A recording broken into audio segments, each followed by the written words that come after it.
28, verse 1. This is a continuation from last week. We're going to deal with 27 and 28, but I want to jump into 28 today, verses 1 through 6. And I'll be reading from New American Standard Bible, so maybe a little different than King James. It says, when they had been brought safely through. It is good to know that you don't stay in storms. When they had been brought safely through, then we found out that the island was called Malta. The natives showed us extraordinary kindness. The reason they showed extraordinary kindness because these barbarians on this island that had been desolate, had been without rain for years. But they came, they brought a storm.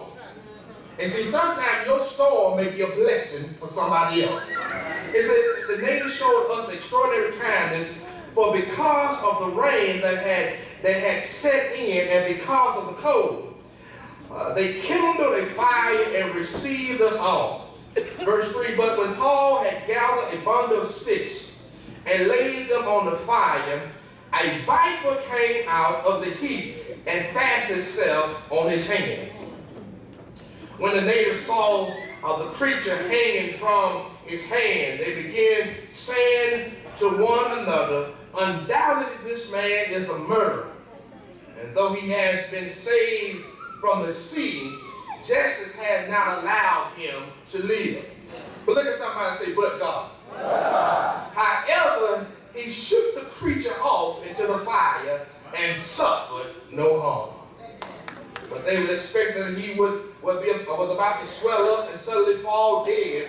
But after they had waited a long time and had seen nothing unusual happen to him, they changed their minds and began to say that he was a god.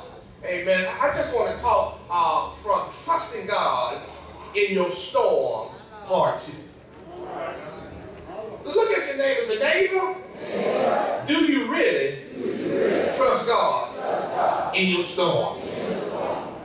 Now, since I didn't hear nobody answer, look at your other neighbor. Maybe this will talk back to you. And say, neighbor, do you really trust God in your storms? Now, somebody should have said something here. Now, if I have about 10 folks in here, they have learned to trust God in your storms. I'm not talking about when there's peace on our island. I'm talking about when things are going real. Sister Griffin, I'm talking about when you have storms in your life and you can't tell your ups from your downs. I'm talking about storms in your life, Sister Kayla, when you can't tell your nights from day, when you don't really know what tomorrow's going to bring. Sister Renee, you have to learn to trust God and know that if God said he'll be funding, I don't care who or what is against me, it's going to be all right. So, do I have about 10 folks here that's not ashamed, Sister Donna, to wave your hand and say, I trust you? Not because of what I've heard, but because of what I've been through and what God brought me through. Do I have anybody that made it safely through on the other side? Meaning stuff that you was in at one point in your life, Sister Tanya, you thought it was going to kill you, take you out of here, but you look at your hands look new.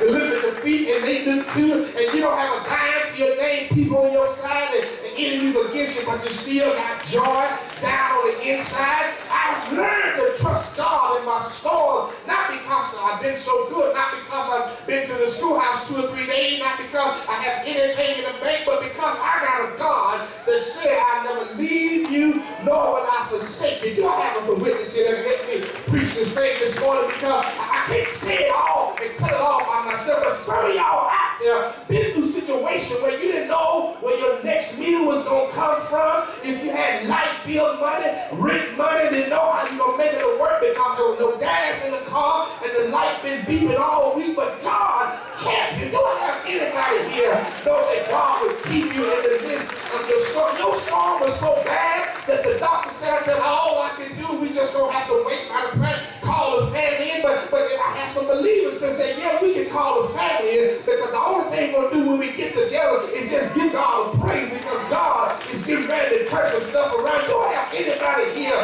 when the world folks counting you out, but you're still here right now? You got to learn to trust God storm some of you been through it, people that know you went through it because of your disposition after your storm. Well, what are you saying? I'm saying, Sister Brian, I don't look like what I've been through. So there's some people that look at you and think you had it all together all your life. And some people start to look at you and think you had it good all your life. But they don't know the hell and high water you don't have to been through, the valleys you had to go through, the mountains you had to climb, the tears you had to shed. And they don't know the people that came against you. But look at yourself and say, I'm still here. I'm here, Sister Mari, because I had to trust God in my storm. And I shared with you last week, if you remember to block it out or delete it out your memory brain, that storms come for three reasons. One storm because we bring on ourselves. That's a storm we bring on ourselves because we look at Samson in his lustful ways and his own self-indulgence, found himself engaging in idol and other nations, and found himself in some storms. And storms, God will cause you to go in, because we see Jesus put his disciples in the ship and took them into a storm, and it lasted a storm that people would put you in. And Paul and Silas, they do nothing but praise God, but they put them in jail. But if people put you in jail for praising God, don't stop praising him in the storm. Because it was at midnight, Paul and Silas prayed and sang praise unto God, and in the midnight hour in the storm, God set them free. Do I have anybody here know God will open the door because of your praise? I always try to make you praise him on Sunday, but every now and then I look over there at the altar and say, hear it, because there's 2 or 3 people here that really want to get a praise out, because the rest of y'all had a good week, but someone had some rough weeks on the job, and they know what they went through, they know they're going to make it out, they know they're going to have a job, but they still here, so they come to the church house. I want them to be free enough to give God a praise, because some of y'all will work on jobs where you can't say Jesus. Some of you work in communities where you can't open a book, but when you come to God's house, I want you to know it's okay to give God a praise in here. And so storms will come. And I know last week when I was talking about it was a storm coming on this coast here, but some of you look outside and say, well, why are you talking about storm? It's clear today. But I stopped by to tell you, storm can still come on clear days. And whether you believe it or not, we are in a storm, Brother Donald. We're in a storm. This nation is in a storm. What you mean we're in a storm? When you look at our nation, this nation we live in, this world we live in, we're full of storms. Storms everywhere. And this world is so much of a storm that 63 people were shot in Chicago for over one weekend, and no funds were sick, no rescue help was sick. We in a storm. We're in a storm that between Friday and Monday, at least 63 people were shot in Chicago, 5 was killed, to include a 15-year-old girl. Don't you know that's a storm? It's a storm where over 670 people, refugees was capsized on the boat, drowned in Italy. Don't you know that's a storm? There's so much of a storm that a zookeeper can kill a silverback gorilla, and people make more noise about his death than all the black boys that died in our street. Don't you know that's a storm? I hate to say it like this because I'm not trying to talk about your political party or nothing, but we're so much of a storm that the front runner for the Republican nominee, he's never been a mayor, never been a city council, never been class president, but he can talk about every race, every nation, nationality, but yet he's the front runner for the Republican, and he's going to put us back in slavery if we let it. Don't you know we in a storm? And when you bring it home a little bit, you look at the homicide rate here in Savannah. I know some of y'all still talking about the Jimmy's game, but it does not compare to the rate we're moving right now. It's not just gang violence, but domestic violence and drug and money are London in the city, that we at the homicide rate at an all-time high. We are in a storm. This nation's in trouble here. And when we're in a storm, we got to learn to trust God. Because we can have rallies, we can march, we can pass bills, we can stop the gun laws, but that will not stop the storm. I stopped by to tell you all the way our storm would stop. I can really close my message after this but I got to keep going because y'all gonna pay me to a few minutes longer, but I can really stop after this and say, when God said, if my people who was called by my name will humble themselves, seek my face and pray, then I will hear from heaven and heal the land. That's all it takes. And we want the storm to stop, but we got to the place where we have more trust in ourselves, more trust in our education, more trust in our position, that we trust God. If the church can get back to the place where we stop leaning to our own understanding and put our trust in God, God will take care of our storm. Don't have anybody here say, I may not have a degree, I may have $1 million, but I got a God that will take care of all of my needs in the midst of my storm. Last week we talked about how Paul was being carried to Rome on the ship as a prisoner. We got to the point where on this ship they was preparing to go to different places, and the storm was the ship was in the midst of a storm. And we find here today, I want to bring you up to where we are in chapter 28, but we're going to finish 27 first. Three wrong moves in the storm. There's three wrong moves what can happen, Johnson, in the storm, Bigger Moon. We got to be careful. First of all, don't let the storm drive us. Don't let the storm drive. First wrong move happened in the storm. In verse 15 of chapter 27, it says, when the ship was caught and it could not face the wind, we gave way to it and let it drive along. Don't allow your storm to drive you. The first thing storms tend to do is drive us in a direction in which it has us to go.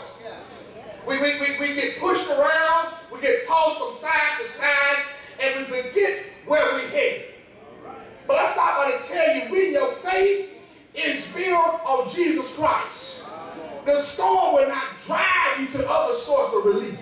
The storm will not drive you in other direction, because you're in a storm. It will not stop your praise. It will not stop your commitment. It will not stop your faith in God. Too many times, storms come to some people. They're driven to other churches, driven to other towns, driven to other denominations. But I start by to tell you, let the storms come, and I'm going to keep my eyes on Jesus. Do I have anybody here say the storm won't drive me? Because there's some storms that driven you away from your marriage, driven you off your job, driven you away from your God, and you find out that you found yourself not in just one storm, but several storms. You got to understand, you just wait on God, God will take care of your storm. Well, I'll tell you, the first thing we do, we just let the storm drive. We take our hands off and say, just go. As believers, we got to keep trusting God in our storms. I know I'm not speaking to everybody, but that's about 5 of y'all will get this. And see, some of y'all just say, just whatever happened, but as believers, we cannot allow the storms to drive us. There's some stuff that come your way just to get your eyes off God. Have you ever had just such a good moment? As soon as you get that good moment, such and such show up. I ain't gonna call it name. You know what I'm talking about. As soon as you're at a place of happiness and your relationship going good, Miss what's her name called? You know I won't call her name. I ain't gonna call her name. But you know, as soon as you get to a place where you're ready to really celebrate, then he come back. There's some things designed to push you in a direction. But when you trust God, you cannot allow the storm to... See, this was before there was compasses. They had completely had to rely on the stars for direction. And they didn't have a GPS system. They couldn't plug it in and give an address, street, and city and state. The storm was driving them. And I just want to know how many of you here going to trust God in your storm, that the storm will drive you away from God? How many will trust God that the layoff won't drive your faith away? See, trials come to drive us away. Too many times we just like those on the ship, just let it drive. Listen, I don't trust God.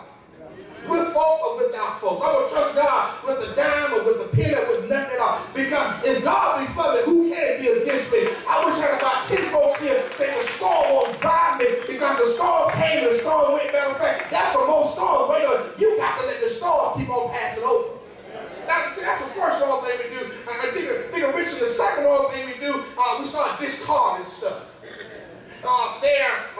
verse number 18, 19 says the next day when they begin being in the violence, and start toss, they begin to adjust and throw stuff overboard. And the third day, they threw the tack overboard. How many times have we discarded stuff that really was valuable for us? When storms come, sometimes we get rid of the folks that we should be holding on to. Have you been mad at somebody and they were the only one there when everybody else walked away, and when you shut the door on them, you realize they were the only one that helped you when you couldn't help yourself? When crisis comes in life, first we are driven by crisis, then we start discarding things from our life. The sailors, they discard their cargo, they discard their tackle, they discard. Don't you know you're going to need that later on? You remember when you got mad at him for the first time and you broke all your glasses? Then that night you were thirsty and had nothing to drink out of. You better be careful what you discard. Don't discard stuff that you're going to need. And I'm going to tell you, don't discard your God. Because it don't show up in the beginning of the storm, don't mean he's not the God of the storm. Sometimes God will hurt. God wants to see how faithful you are. Not in the beginning of the storm, but where your faith at when the storm is over. See, everybody can praise God when the storm starts because you think it's going to end right away. But that's some storm you got to go through for a time. And don't discard stuff you're going to need. Don't discard your faith. Don't discard stuff that mama put. See, some of my best preaching was stuff put in me as a child. When I talk about the Lord as my shepherd, I shall not want. I didn't learn that in Bible college. I didn't learn that in seminary. That was stuff that was put in me as a child. When I can recite Genesis, Exodus, Leviticus, Numbers, Deuteronomy, Joshua, Judges, and go all the way down to Revelation, I didn't learn that in Bible college. I didn't learn that as an adult. That stuff was put in me as a child. That's some stuff you can't discard. And that's why the Bible says, train up a child in the way that he should go. When it was old, they would not depart from it. You better make sure you don't get rid of the stuff that you're going to need down the line. So many times we can start discarding stuff. Well, that's old, before stuff. But that's the stuff you better hold on to. I'm so glad that I didn't get rid of some stuff because it started to come back in style. I just can't wear it, but it's back in style. Praise the Lord. Thank you for the compliment I received. You got to understand, Satan and your storm will cause you to discard some stuff. That's some people you walked away from. Because at that moment it was a storm, but storm passed over. But then you look back at them and you look where you're at. You say, you know, I should have held on to what I had. Because it's not easy to have to go pick up from band practice, football practice, cheerleading practice, and still have to get to work, get home all by myself. That's some stuff I can work out. But you got to trust God. Not only will storm cause you to be driven or discard some things, but storm will put you in despair. Around verse number 20 says, neither sun nor stars appeared for many days. No small storm was assailing us. From then, all hope of being saved was gradually disappeared. So they was in the storm and they was in despair because it seemed like all hope was gone. I'm going to tell you, a storm is designed to cause you to lose hope.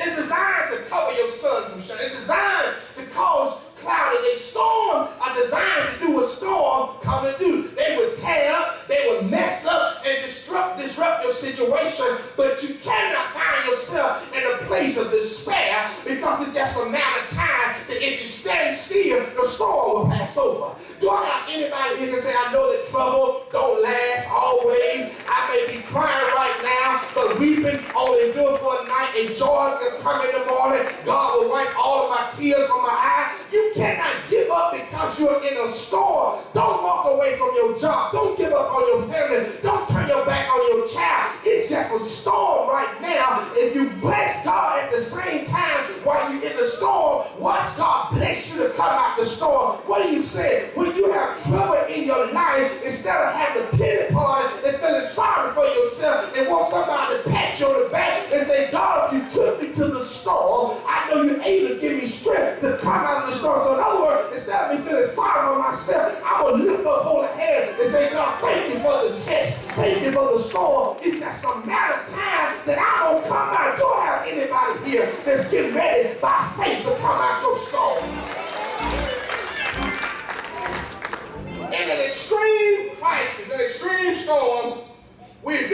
the point where despair and all hope is gone. The storm was so bad, Mr. Smith, that they couldn't tell the night from day because the storm had it dark all the time. That's when things are bad. And so, you get paid and you're still broke. You take the medicine and you don't feel better. That's a storm. You eat all you have in the house and you're still hungry and nothing. That's a storm. And you do the best for your kids and give all you have, they still don't say thank you. That's a storm. When you help folks and you need help and you can't find nobody to help you out when you're in trouble, that is a storm. I stop by to tell you, don't let it cause you to get to the place of despair. Because the sailor for 14 days was in darkness. And the ship around it was in darkness. But when people on the ships around, you can still see you give God the praise. Paul was on this ship, they still said, men, be of good cheer. In other words, when you're going through your storm, that's when people call you and say, will you pray for me, sister? And you say to yourself, why are you asking me to pray for you when I need prayer myself? God said, I'm going to let you be a blessing while you're in the storm. That's when people are going to need your help. When you think you feeling sorry for yourself, you're going to pick yourself up by your bootstrap and say, God, if he done it for Abraham, done it for Isaac, done it for those in the Old Testament, done it for those in the New Testament, done it for Big Mama, God can do it for me. Do I have anybody here know God is able to do everything but fail? So I want to give you a couple ways to trust God in your storm. Because what we're moving to, Brother Shut, is how after the storm, they moved to this island here where this venomous snake bit Paul. Instead of killing Paul, Brother Livingston, he shook it off and people wait on him to die, but yet he lived. That's something you're been through a storm and people wait for you to fall dead.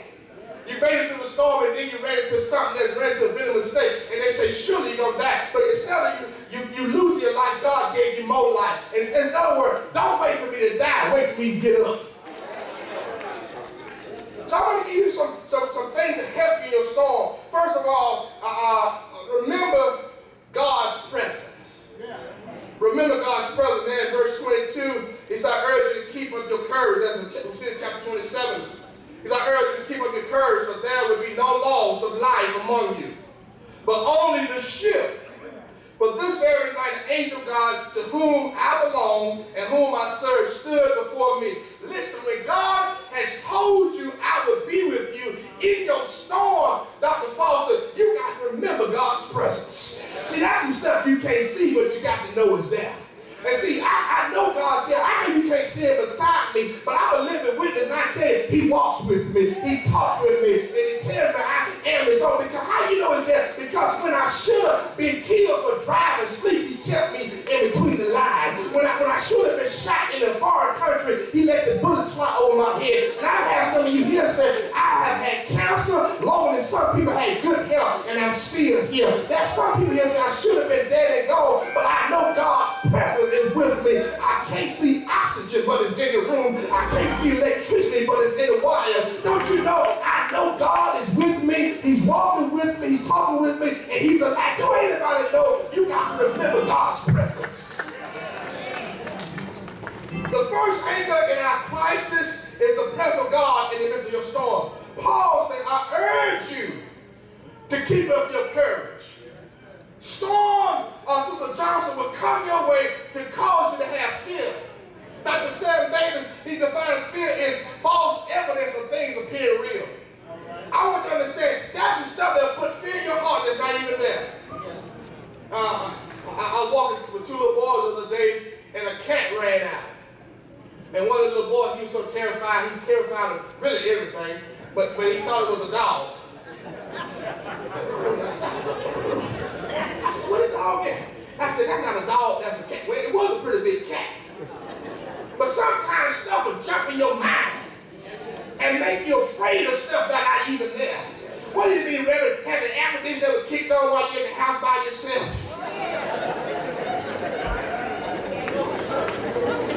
Have you ever heard voices when you're there by yourself? And you know that by yourself, you go calling somebody, hey, you start talking loud. See, sometimes fear jumps in your heart. Before you go to the doctor and get the report, you have a Warriors League party. But I stop by to tell you, when you're faced with situation, you start walking in the victory. Yes, I'm going to get a report despite what it says. I'm going to believe the report from God, because promotion don't come from the east or west, but promotion comes from God. Do I have anybody here say fear will not steal my joy, because I have the presence of God with me? Folks, storms of life don't keep God away from blessing you. And some of you have received your greatest blessings in your storm. So some of you pray harder because of storms. And sometimes storms will come in your life to get you closer to God. After Katrina, a lot of people filled churches and relocated and got a better life because of the storm. You got to understand, storms are not designed to kill you, but storms are designed to keep you.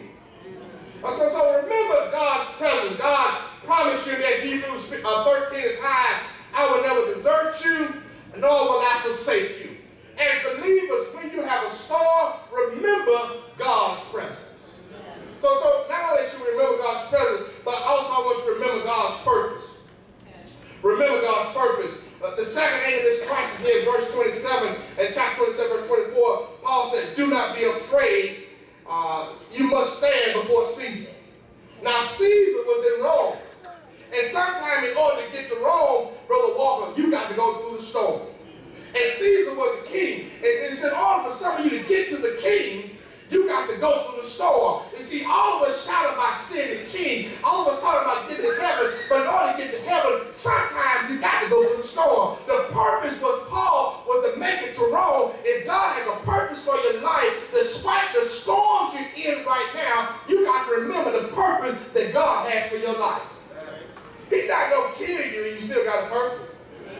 He's not going to take out here, you still have a purpose. He said, do not be afraid. You must stand before Caesar. God had told Paul, I have a plan for your life. My plan that you go to Rome. My plan that you're going to preach to Caesar court. I have a purpose for your life that is greater than the temporary storm that you're in right now. And some of you might as well start praising God, because you're going through a temporary storm right now, but it's not great as the purpose that God has for your life. Yes, it hurts. No, it don't feel good, but when it's all over, God will use you for his purpose. That's why I can shout and realize it's not over. Until God says, I don't care how many fat ladies say, it's not over. Until God says it's over.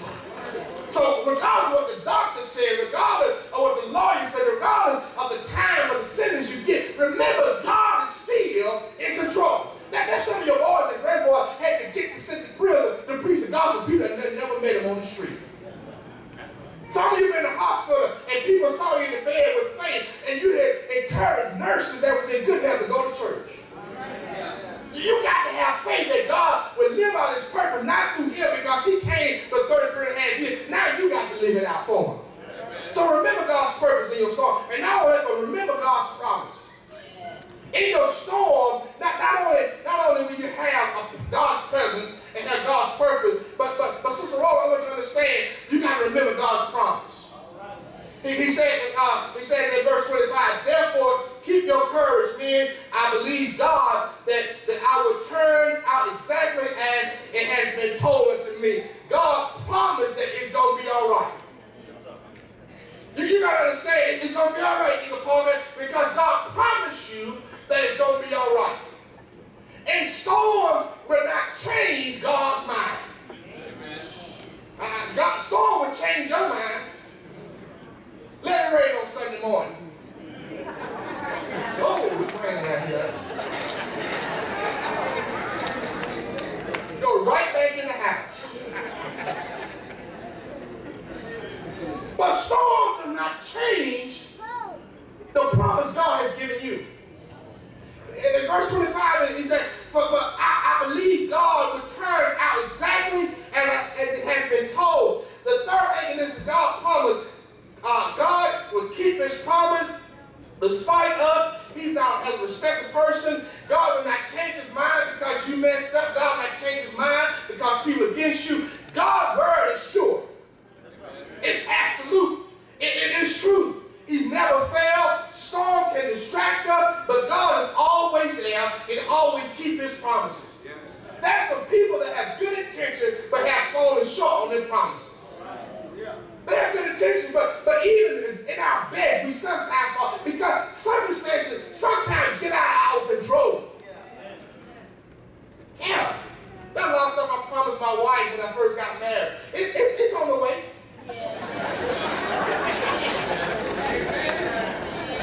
It's on the way. I ain't just falling short, but it's on the way. That's some stuff, I can't keep a moving star, but that's some other stuff I can work on. That's some stuff that's out of our control. But I assure you, God will never fall short. On this one. It may not come when you want it to come, but it come in your time. It may come after some tears, it may come after some pain, but God's promises are sure. Don't have anybody that can wave your hand and say, I know his promises are sure. I know for a fact it's sure. People have let me down, but God will never leave me. But number 4, before you make it to the other side and make it through the storm, this is the most important one. I know you thought remembering God's presence was important, and you remember God's purpose was important, and remember God, remember His purpose. But the most important one is number 4. And take this back. I put it on Facebook. Remember to pray. All right. This is not the most deep. This is not the deepest one, but it's the most theologically sound for everybody. Remember to pray.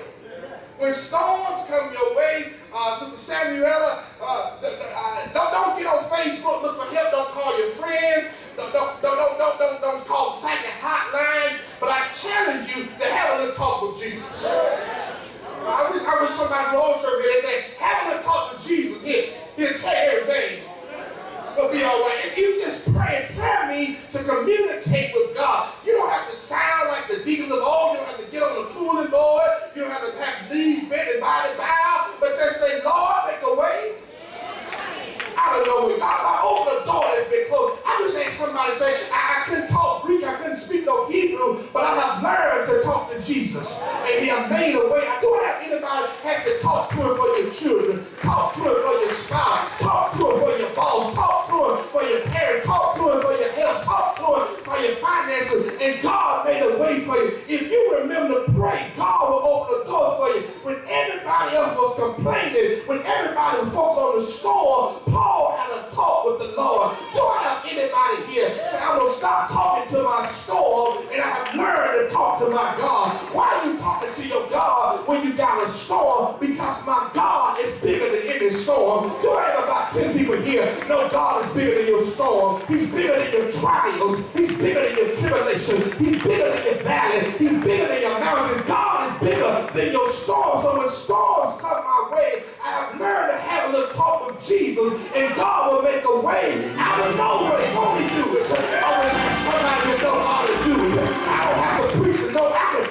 preach tomorrow. I think I will, because I can tell myself, because God done it before, I know He can do it again. Not because of me, but because He's God. Have you made a way for somebody? Have you opened the door for somebody? Has God kept you when you couldn't keep yourself? Why? Because you had a little talk with Jesus. You better learn to pray, because people will let you down. Storm will come. Money will run out. Education can't help you. But I serve a God that'll never leave you. God will be forsaken. And when you get to chapter 8, it starts off by saying, when they came through, that's a shout station, about 10 people right there. Know that you're going to come through the storm. They came through the storm, and when they landed on the other side, it brought rain and cold weather to people that had been suffering from a drought in the hot weather. But when Paul made a fire, and he made a fire, you know snakes are cold-blooded animals, and they can't stand the cold weather, so they don't go hibernate. They just go somewhere trying to stay warm. And so when Paul made this fire, this venomous snake came out. That's some folks that you thought was change. That's some folks that you thought was better, but it's just waiting on the seeds to come out. Don't think they all right, but when the fire get hot, that's some venomous snake that'll come out and try to steal your joy. That's some venomous snake that'll try to latch on to you. But I wish I had somebody here to say, this joy that I have, the world didn't give it to me, and the world sure can't take it away. And so when Paul made this fire, he made the fire, and the snake came out, and he lashed on his hands, and the barbarian said, things. If you've done wrong, bad things will happen to you. But Paul said, because I have talked with God, I know everything was going to be all right. So he began to shake it off. I want to tell about 20 of y'all here. That's some stuff you got to shake off. I know the latch don't to you, but shake it off. Heartache, shake it off. Pain and disappointment, shake it off. Your haters, shake it off. Do I have anybody here that I'm going to shake off the pressure? I'm going to shake off my sickness. So Paul said, I'm going to shake it off. And when they waited for Paul to fall dead, Paul was still alive. Look at somebody. So if you wait on me to fall dead, you're going to be waiting a long time. Because this God that I serve, he is making a way out of no way. So the storm that did kill me, they thought this thing was going to kill me, but instead of killing me, it made me better. Do I have anybody here? So I went through the storm, and instead of killing me, it made me better. Instead of me being quiet, I'm giving God a greater praise. What are you saying? Instead of me holding my peace, I'm going to be like the blind man and scream out more and say, Son of David, have mercy on me. Do I have anybody here that got a reason to give God a praise? I know you're going through some storm. The sister Rosemary, if you can't say a word, just raise your hand. Do I have anybody here that I've been through some storm? I had vipers on my tail, but I got a God. That's the God of my storm. I came out better. I look a little better. I feel better because God will never leave me. Lord, he forsake me. I know you don't believe the story that me and Luke just told you in the chapter 8, the 28 of Acts. But I want you to believe one more thing. That one Friday night, Jesus got on the cross. He died for your sins. He died for my sins. If you don't believe that, then I got to tell you. I remember he went to the pits of grave. The dead men got up and walked the streets of Jerusalem. The sun refused to shine. The moon turned red. But early on Sunday morning, he got up with all power in his hand. So when I have a storm, it's just a matter of time that God will turn around. Look at somebody and say, shake it off, because God is really turn around. Shake up your disappointment. Shake off your letdown. Shake off your financial problem, because God is getting ready to pick you up and turn you around and place your feet on solid ground. I just had a church here that though I may be in a storm, but the storm won't kill me because I'm going to trust God. I can't trust my money. I can't even trust myself, but I trust in God.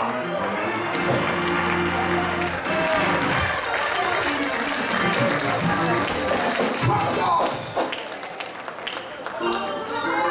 But not everybody in here have a storm. Everybody's storm is different. So don't look at other folks because you got an umbrella today. And they walked out and forgot their rain gear. Because if you're not in a storm, you just came out of one.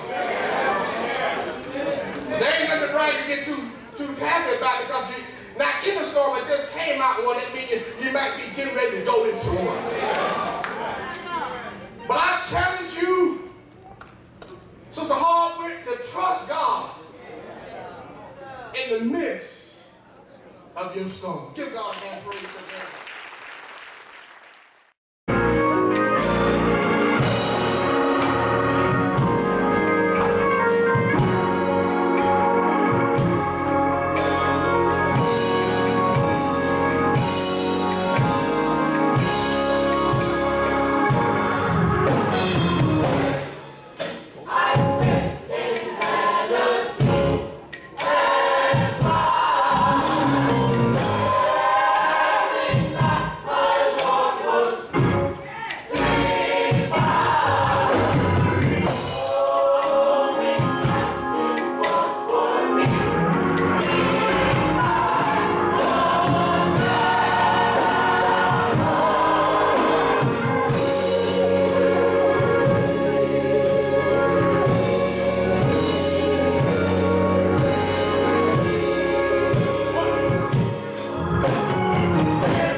Hallelujah.